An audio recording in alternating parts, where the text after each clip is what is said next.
बैठने से पहले मेरे साथ निकालिए प्रेरितों के काम उसका 20वां अध्याय 7 से लेकर हम 12 तक हम पढ़ेंगे। अपने बाइबल को लेकर आए हैं तो हम वचन को सम्मान देते हुए हम खड़े होकर हम 20वां अध्याय प्रेरितों के काम उसका 20वां अध्याय 7 से लेकर 12 तक हम पढ़ेंगे। ओके, प्रेरितों के काम उसका 20वां अध्याय 7 से लेकर 12। अगर आपको मिला है तो जोर से बोल सकते हैं आमीन। कुछ लोगों को मिला, कुछ लोगों को देरी से मिला है। अगर मिल गया है तो आप बोलिए आमीन। ओके, अब सबको एक साथ मिल गया। सो आइए हम पढ़ेंगे 7 से लेकर 12 तक। 1 2 3 स्टार्ट। सप्ताह के पहले दिन जब हम रोटी तोड़ने के लिए इकट्ठे हुए तो पौलुस ने जो दूसरे दिन चले जाने पर था उनसे बातें की और आधी रात तक बातें करता रहा। जिस अठारी पर हम इकट्ठे थे उसमें बहुत दिए जल रहे थे। 9वां वचन। और युतुखुस नामक का एक जवान लड़की खिड़की पर बैठा हुआ गहरी नींद से झुक रहा था। तब जब पौलुस देर तक बातें कर रहा था तो वह नींद के झोंके में तीसरी अटारी पर से गिर पड़ा और मरा हुआ उठाया गया। 10वां वचन। परंतु पौलुस उतरकर उससे लिपट गया और गले लगाकर कहा, घबराओ नहीं, क्योंकि उसका प्राण उसी में है। 11वां वचन। और ऊपर जाकर रोटी तोड़ी और खाकर इतनी देर तक उनसे बातें करता रहा कि पाँव फट गई, फिर वह चला गया। 12वां वचन। और वे उस जवान को जीवित ले आए और वह बहुत शांति पाई। प्रभु ये वचन पढ़े और सुने जाने में हम सबको आशीष दे। आप अपने स्थान में बैठ सकते हैं। Thank you so much. प्रभु ने हम सबको सप्ताह भर संभाले रखा। सप्ताह भर परमेश्वर की करुणा और दया हम सबों के बीच में पाई गई। हम सब कोई कई सारे लोग बीमार पड़े थे। परमेश्वर का अनुग्रह उन सारे लोगों के जीवन पर रही। परमेश्वर ने उन्हें चंगाई को दिया। परमेश्वर अद्भुत रीति से हमारी जरूरतों को पूरा किया। मौसम को अपने नियंत्रण में रखा, परिवार की परिस्थिति को अपने नियंत्रण में रखा। वो इस बात को साबित किया कि वो जीवित है, हमारे बीच में पाया जाता है, उसका हाथ हमारे जीवन पर हमेशा प्रबल है। सो आइए हम इस वचन से हम आज इस संध्या के समय में परमेश्वर हमें इस वचन से क्या सिखाना चाहते उसे हम देखने की कोशिश करेंगे। यहाँ पर जब हम देखते हैं तो एक जवान के विषय में वहां पर दिया जाता है जिसका नाम युतुखुस था। और पौलुस उस समय जब प्रचार कर रहा था वहां पर, तो आपको देखने को मिलेगा कि पौलुस जब देर तक प्रचार कर रहा है तो उसे नींद आने लगा। और जब ज्यादा देर तक प्रचार करने लगा तो वहां पर हम क्या देखते हैं कि वहां पर वो बहुत गहरी नींद पर चला गया। और वो जिस ऊपरी कोठरी में था वहां से वो क्या करता है, क्योंकि वो गहरी नींद पर चला गया तो कई बार आपका और हमारा गहरा नींद हमें क्या करता है, वो नीचे ले जाता है। आपको इस बात की भनक भी नहीं होगी। सो इसी प्रकार से क्या है कि हमारे जो यहाँ पर जब हम देखते हैं तो यहाँ पर युतुखुस जो है वो गहरी नींद में जाने के बाद वहां पर हम देखते हैं कि वो गहरी नींद में था और ऊपरी कोठरी में था। और ऊपरी कोठरी में जाने के बाद वो क्या है कि वहां से नीचे गिरता है और वो वहां पर मर जाता। लेकिन वहां पर पौलुस जो है, एक और बात वहां पौलुस को हमें देखने को मिलता है कि पौलुस जब देखता है कि युतुखुस जो है वो मरा पड़ा हुआ है तो वो वहां पर जाकर क्या कर रहा है कि वहां से जाकर उससे लिपट लेता है और उसके बाद वो लोगों को सांत्वना देता है कि तुम घबराओ मत, क्योंकि इसका प्राण इसी में है। और उसके बाद वो जाकर वापस वो अपना प्रचार शुरू करता है और रोटी तोड़ता है। और उसके बाद वहां से वो उसके बाद नेक्स्ट मॉर्निंग इतना लंबा सर्विस चलता है, इतना लंबा प्रचार था कि वो पांव, यहाँ पर लिखता है कि पांव फटने तक वो प्रचार करता रहा। और उसके बाद वो क्या करता है, वो वहां से छोड़कर चला जाता है। और वहां पर लिखता है कि यूथिकोस को क्या लोगों ने क्या किया कि यूथिकोस को जीवित क्या किए हैं, वो अपने पास ले गए। और वहां पर लिखता है कि आखिरी वचन पे लिखता है कि बहुत शांति पाई, बहुत शांति पाई। आज इस संध्या के समय में परमेश्वर आपसे और हमसे, जब हम प्रभु भोज की मेज में हम शामिल होने जा रहे हैं, तीन बातें जो है प्रभु भोज इसी अध्याय में से, इसी गद्यांश में से तीन बातें आज परमेश्वर हमें सिखाना चाहता है। और अगर आप इस गद्यांश को ध्यान से पढ़ें तो उन सारी बातों को अगर यहां पर आप देखेंगे तो आपको और हमें इस बात को देखने को मिलेगा। आपका और हमारा एक विचार होगा कि ज्यादा लंबा प्रचार करना सही नहीं, ज्यादा लंबा सर्विस करना सही नहीं, क्योंकि क्या पता, क्योंकि कई सारे लोग सोते सोते अवस्था में वो सो जाएंगे और हमारे बीच में से चले जाएंगे। इस प्रकार की बातें और आपकी और हमारी हो सकती है। लेकिन यहां पर जब यहां पर परमेश्वर का वचन जब यहां पर रखा गया और पौलुस के परमेश्वर के दासों ने इसको यहां पर जब रखा है तो बड़े सोच विचार करके यहां पर रखा है। ये इस बात के लिए नहीं कि आप और हमें इस बात को ज्ञान देने के लिए नहीं कि ज्यादा लंबा प्रचार करना सही नहीं, ज्यादा लंबा सर्विस करना सही नहीं, क्योंकि जब हम इस प्रकार की बातों को करते हैं तो कई सारे लोग जो है वो नींद पर चले जाते हैं, कई सारे लोग जो है वो नींद है ना वो सोने लगते हैं, स्वप्न देखने लगते हैं, अलग ही दुनिया में चले जाते हैं। उनकी शरीर तो यहाँ पर रहता है लेकिन उनकी ख्वाहिशें, उनकी इच्छाएं वो जो है पूरा दुनिया घूमने लगते हैं, लेकिन उनका शरीर जो है सिर्फ और सिर्फ शरीर यहाँ पर रहता। इस प्रकार की इंटरप्रिटेशन, इस प्रकार का अर्थ आप और हम यहाँ से निकाल सकते हैं। लेकिन जब परमेश्वर के दासों ने, जब परमेश्वर का वचन यहाँ पर रखा गया तो किसी न किसी उद्देश्य के लिए, एक बड़ी बड़ी शिक्षा के लिए आपको और हमें परमेश्वर के वचन के द्वारा एक संदेश देने के लिए, एक विषय को बताने के लिए क्या है कि परमेश्वर का वचन यहाँ पर लिखा गया। और यहाँ इसी की वजह से आपके बीच में संध्या के समय में तीन बातें जो है आपके बीच में जल्दी से रखेंगे और उसके बाद हम क्या है कि मेज में हम शामिल होंगे। पहली बात यहां पर अगर आप देखें तो यहां पर लिखा है कि सप्ताह के पहले दिन जब हम रोटी तोड़ने के लिए इकट्ठे हुए तो पौलुस ने जो दूसरे दिन चले जाने पर था उनसे बातें की और आधी रात तक बातें करता रहा।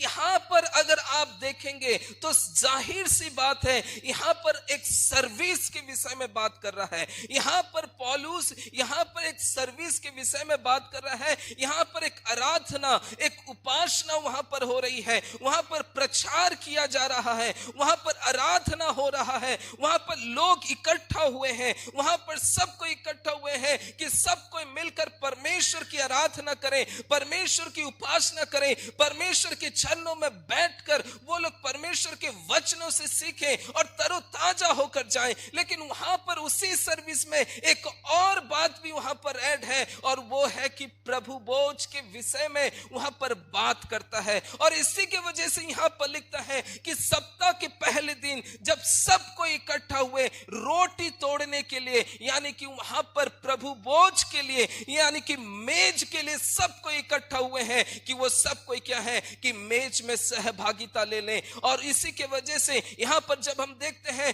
क्योंकि वहां पर मेज के विषय में लिखा है, वहां पर सर्विस के विषय में लिखा गया है, वहां पर आराधना के विषय में लिखा गया है, वहां पर संगति के विषय में लिखा गया है। हाँ, वहां पर मृत्यु हुई, कोई बंदा सो रहा था जो माले से गिरकर वो मर गया, फिर से जीवित हो गया, लेकिन वहां पर एक उद्देश्य है। उस घटना के पीछे पौलुस जो है एक संदेश को देना चाहता है, एक लेखक जो है वो एक संदेश को देना चाहता है जो आपके और हम सब के लिए क्या है, एक लाभदायक है और हमारे लिए एक रिमाइंडर है कि हमारी सिचुएशन में भी हम उसको जीवित परमेश्वर को, हम अपने मरे हुए अवस्था में हम अपने परमेश्वर को जीवित देखने पाए। हमारी मरी हुई अवस्था में, हमारी मरी हुई सिचुएशन में, हमारे स्वप्न जो टूट गए हैं, हमारी हालातें जो खराब हो गई है, उन सारे सिचुएशंस पर, उन सारे अवस्थाओं पर, उन सारे सर्कमस्टेंसेस पर हम अपने परमेश्वर को जीवित होते हुए हम देख सकते हैं,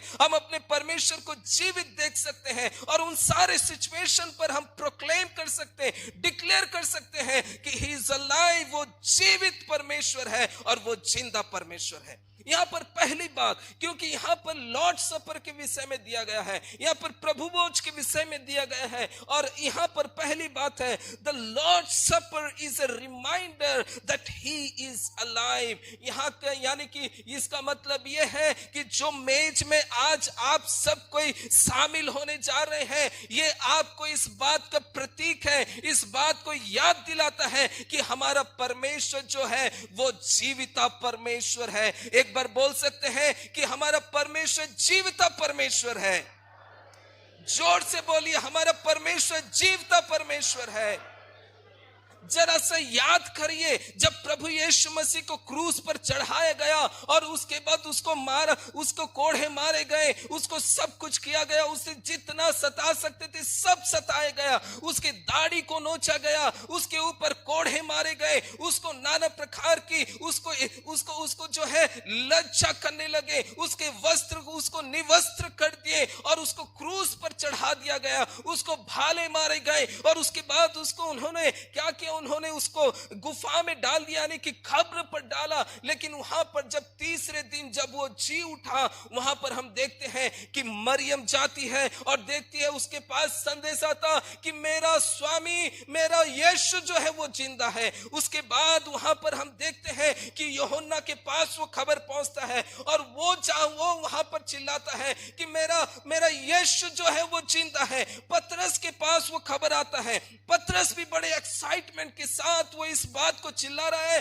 कि मेरा स्वामी जो है वो जीवित है। उसके बाद गवर्नर के पास ये खबर आता है, वो सवाल पूछता है क्या वो जीवित हो गया है। सैनिक लोग इस बात को मालूम है उनको कि कब्र खाली है, इसका मतलब वो यहाँ पर नहीं है। उन्होंने षड्यंत्र बनाया कि नहीं, यहाँ पर जो था, हम जब रात को सो रहे थे, पता नहीं उसके चेले आए और उसके सबको यहाँ से ले गए। लेकिन सबको ये बात मालूम था कि हमारा परमेश्वर जो हमारे साथ 3 साल चला, 3.5 साल चला, वो हमारा स्वामी है और वो अब जी उठा है। इतना खुशी और एक्साइटमेंट के साथ सबको इस बात को कह रहे हैं कि हमारा यीशु जो है वो जीवित है, हमारा यीशु जीवित है। और यहां पर जब हम देखते हैं कि वो ये तुखुस जो है ना, वो ये तुखुस जो है वो मरा हुआ था, लेकिन वो भी क्या किया, परमेश्वर जो है उसको जीवित करता है। उसी बात को लेकर एक संदेश आज आपको और हमें परमेश्वर देना चाहता है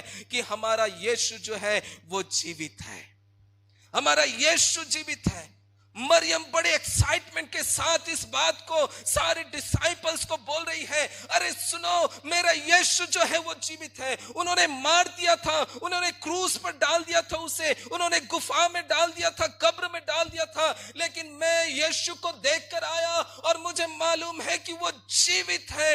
यूहन्ना, पतरस और बाकी सारे चेले इस बात को सुनकर बड़े एक्साइटमेंट के साथ वो बोल रहे हैं कि नहीं, हमारा यीशु जो है वो जीवित है। थोड़ी देर के लिए उन्होंने अपनी जितना ड्रीम्स देखा था, जितने स्वप्न देखे थे, जितने उन्होंने अपना जीवन का सब कुछ उसको समर्पित कर दिया था, उन साथ जब उन्होंने देखा कि यीशु मर गया, हो सकता है कि उनके सारे स्वप्न, उनके सारा सिचुएशन इसी प्रकार से हो गया होगा। उन्होंने सोचा होगा हमारा ख्वाहिशें, हमारी सेवा, हमारा सब कुछ जो हमने यीशु के ऊपर लुटा दिया था, उस क्रूस पर उसी के साथ मर गया। लेकिन उनको एक बात नहीं मालूम कि जिनके ऊपर उन्होंने सब कुछ कुर्बान कर दिया था, वो एक दिन आएगा, जीवित था, वो जीवित होगा और उनकी मरी हुई अवस्था में भी वो क्या करेगा, काम करने के लिए ताकतवर है।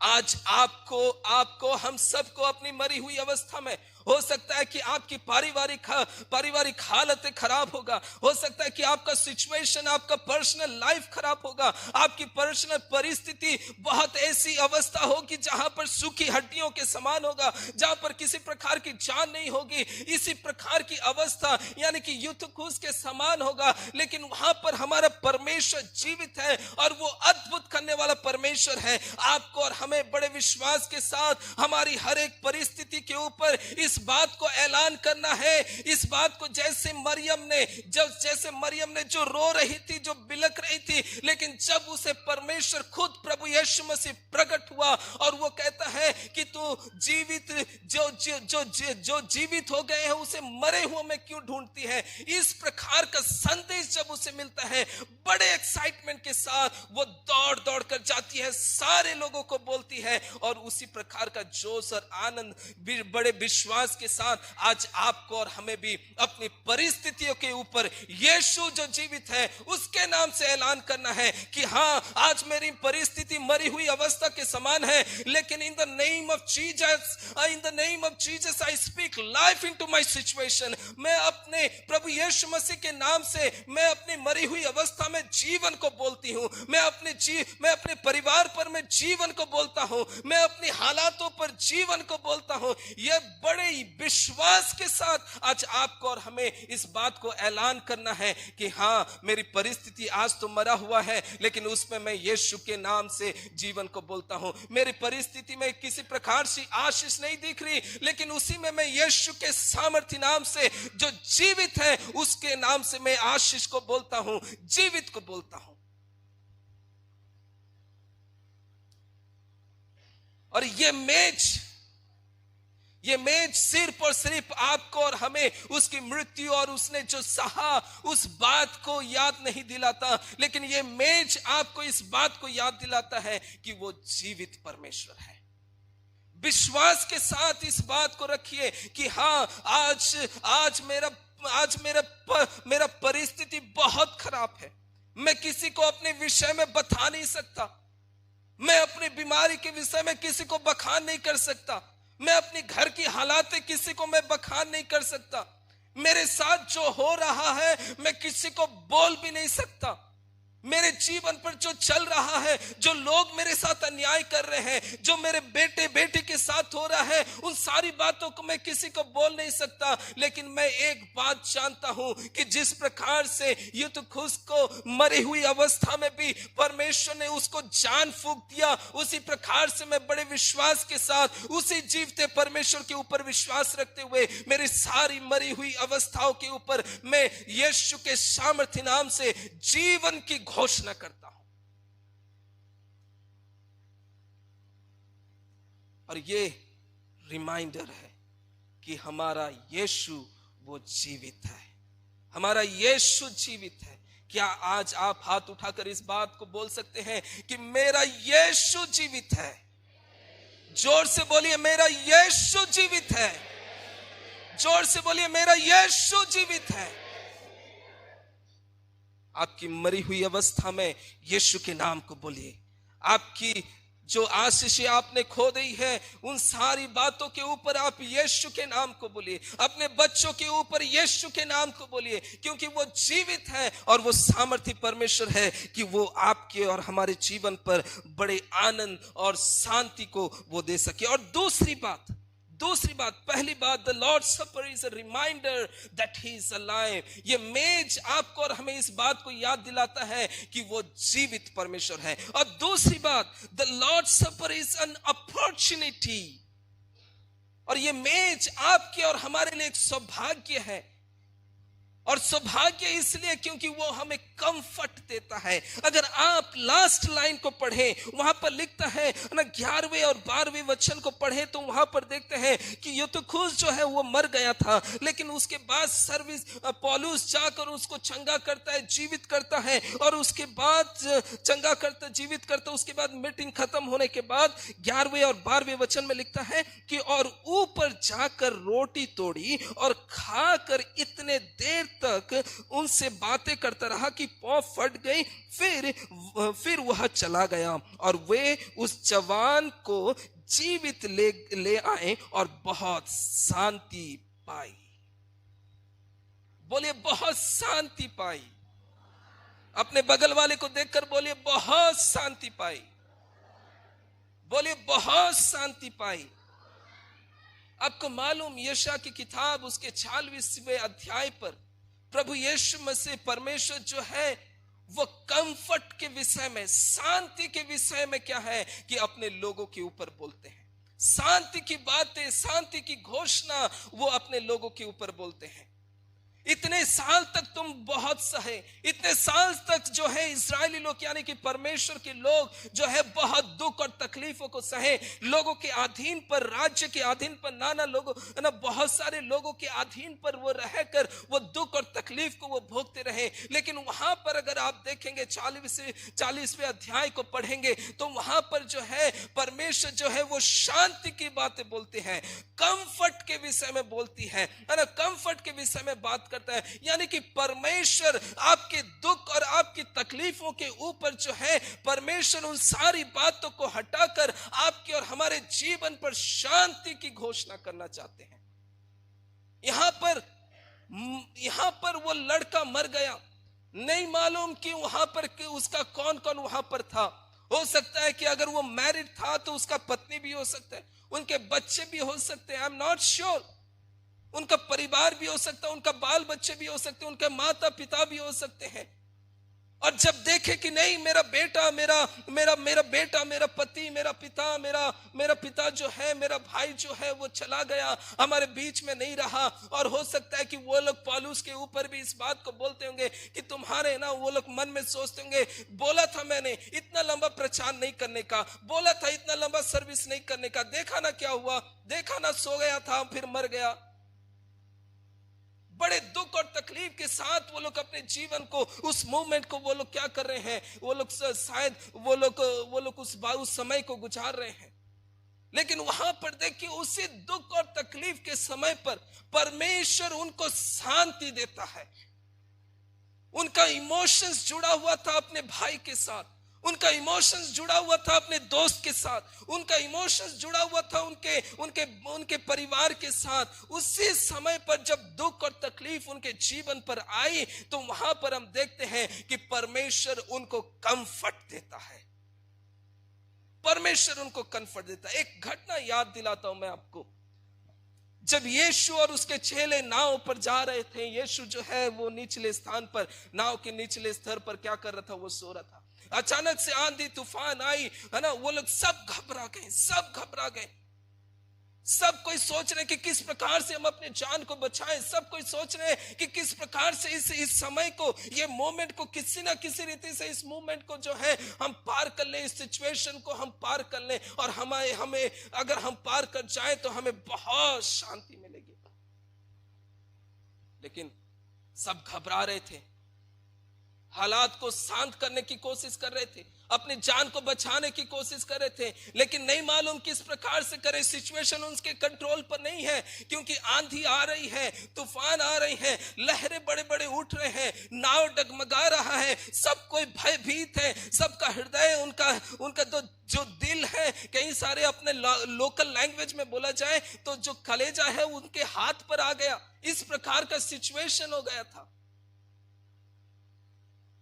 लेकिन किसी के दिमाग में तो चढ़ा कि नहीं, हमारा यीशु जो है वो वहां पर है, यीशु जो है, यीशु कहां गया, उसे ढूंढते हैं और वहां पर जाकर यीशु को बोलते कि यीशु तुझे नहीं मालूम कि हम मरने पर हैं। जब उठते हैं तो आंधी और तूफान को शांत करते हैं और उसके बाद उनके जीवन पर भी एक शांति वहां पर आता है, उनके जीवन पर भी एक बड़ा शांति आता है। हाँ, वहां पर विश्वास की कमी की बात की गई, लेकिन वहां पर जो सिचुएशंस था, उन सारे सिचुएशंस को शांत करने वाला परमेश्वर हमारा यीशु मसीह वहां पर जीवता परमेश्वर था। आपको नहीं मालूम होगा, मुझे नहीं मालूम कितने लोग इस नदी में डूबते डूबते बचे, लेकिन मुझे मालूम है, एक कन्वेंशन गया था, उसी कन्वेंशन में मैं डूब रहा था और जब बाहर निकला तो मुझे मालूम है इतना शांति महसूस होता है बोल के। मरे हुए अवस्था से जब आप पार निकल कर आओ तो आपको और हमें मालूम है कि जीवन का मतलब क्या होता है। अब तक जो अपने जीवन को हल्के रूप से ले रहे हैं, अब तक जो अपने जीवन को एंजॉय कर रहे हैं, सब कुछ चलता है, लेकिन एक बार है ना, एक बार इतना मृत्यु की अवस्था से परमेश्वर ने मुझे बचाया और जब बाहर निकला, है ना, किनारे पर आया, मेरा पांव, हाथ, पूरा बदन कांप रहा है और उस समय मालूम पड़ा भाई इतना भयानक सिचुएशन से परमेश्वर ने मुझे बचाया। उसका मतलब परमेश्वर मेरे जीवन पर शांति और बचाने के लिए वो सामर्थ्य परमेश्वर है। उनकी घबराहट को परमेश्वर ने शांत किया। उनकी जो परिस्थिति, जो उथल पुथल हो गई थी, जो जान को लेने पर था, उन सारे सिचुएशंस को परमेश्वर ने शांत किया। और यहां पर देखते हैं कि उस बच्चे और उनके परिवार पर भी वहां पर लिखता है कि बड़े शांति के साथ उसे क्या किए, अपने पास ले आए।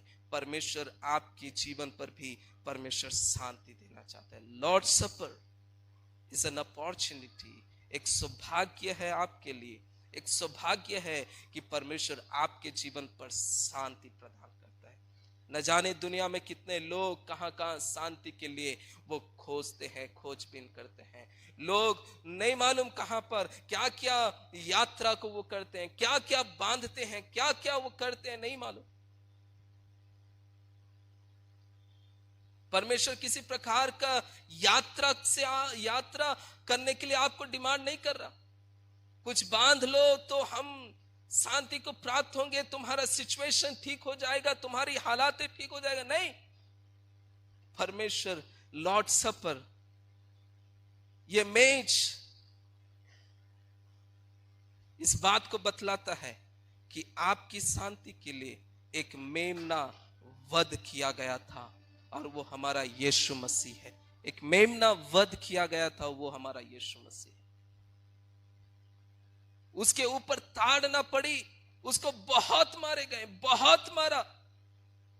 लिखता है कि अगर यशायाह को पढ़ें तो वहां पर लिखता है कि मानो जैसे हल को एक खेत में जोता जाता है, उसी प्रकार से उसके शरीर पर कोड़े मारे गए और उसका शरीर भी इसी प्रकार से हो गया मानो किसी ने उसके ऊपर हल को चला दिया हो। उसके दाढ़ी खींचे गए, उसके ऊपर थूका गया, उसे लज्जित किया गया, उसका इंसल्ट किया गया, लज्जित किया गया। ये सिर्फ और सिर्फ आपकी शांति के लिए, आपकी शांति के लिए और हमारी शांति के लिए। लेकिन आप और हम महान हैं जो हम अपनी शांति को किसी और पे हम ढूंढते हैं। यीशु के पास आइए, मेज में शामिल होइए। यीशु आपको इस बात को बतलाता है कि आपका और हमारे लिए परमेश्वर जो है वो शांति देता है। तीसरी बात कहकर मैं अपना संदेश विराम दूंगा और उसके बाद हम मेज में जाएंगे। The Lord supper is an invitation. ये एक निमंत्रण है आपके लिए, हमारे लिए, हम सब के लिए एक निमंत्रण है, एक आमंत्रण है कि परमेश्वर आपको और हमें अपने पास बुलाता है। किस लिए? आप और हम सोचते होंगे, आप और हम सोचते हैं कि हम इस लायक नहीं हैं। मेरे बगल में जो बैठा है वो तो बहुत स्पिरिचुअल है, लेकिन मैं इस लायक नहीं हूं, मैं कोई बड़ा काम नहीं किया, मैं डेली चर्च नहीं आता, मैं महीने में एक बार आता हूं, एक बार शकल दिखाता हूं, अटेंडेंस डाल के चला जाता हूं। मैं यीशु को पहला स्थान नहीं देता, मैं अपने काम को स्थान देता हूं, लेकिन मैं इतना स्पिरिचुअल नहीं हूं। लेकिन ये मेज एक आमंत्रण है आपके लिए आज कि यीशु के करीब आइए, वो आपको स्वीकार करेगा, वो आपको स्वीकार करेगा। ये इस बात नहीं कि वो सेकंड चांस, नहीं, ये आमंत्रण है। It's not like is giving you second chance, no, he is inviting you my dear brothers and sister. वो आपको बुला रहा है, वो आपको बुला रहा है कि आओ मेरे पास आओ। इसलिए तो परमेश्वर का वचन यीशु खुद कहते हैं कि हे सारे बोझ से दबे हुए लोगों, मेरे पास आओ, मैं तुम्हें क्या करूंगा, मैं तुम्हें, बोलिए, विश्राम दूंगा। ही इज इनवाइटिंग यू। कई सारे ऐसे जगह है जहां पर प्रभु यीशु मसीह इनवाइट करता है अपने लोगों को, इनवाइट करता है। वो आपसे प्रेम करता है, इसलिए वो इनवाइट करता है। लेकिन आप और हम बार बार, वो आपको बुला रहा है, बाहें फैलाए खड़ा हुआ है, लेकिन बार बार हम उसको छोड़कर कहीं और चले जाते हैं। हमारा काम इंपॉर्टेंट है, हमारा चाकरी इंपॉर्टेंट है, हमारा ऑफिस इंपॉर्टेंट है, हमारा ट्यूशन भी इंपॉर्टेंट है, हमारा पढ़ाई लिखाई इंपॉर्टेंट है।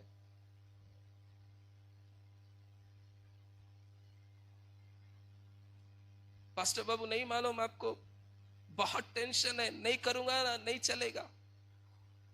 जब नहीं कर रहा था तो चल रहा था, अभी तू करने लगा तो तुझे रिस्पॉन्सिबिलिटी याद आ रहा है. He is inviting you, my dear brothers and sisters. Come closer to him. Come closer to him. He will bless you. उसके नजदीक आइए, उसके आमंत्रण को स्वीकार करिए. उड़ाव पुत्र का बेटा सब कुछ लेकर चला गया. जब उसका पिता जीवित था, सब कुछ उसे बोला, पापा मेरा सारा हिस्सा मुझे दो. वहां पर लिखता है बहुत दिन ना बीते थे, उसने सब कुछ उठाकर समेट के बोरिया बिस्तर बांध के चला. जब सब खत्म हो गया, उसे वो लिखता है वो अपने आपे में आया और बोलता है अब मैं जाऊंगा. इससे पहले कि आप अपने आपे में आए, छोड़ने की अवस्था में मत रहिए. प्रभु यीशु मसीह के चरणों पर रहिए. Because he is always inviting. Don't leave him brothers and sister. उसे छोड़िए मत, पकड़ के रखिए.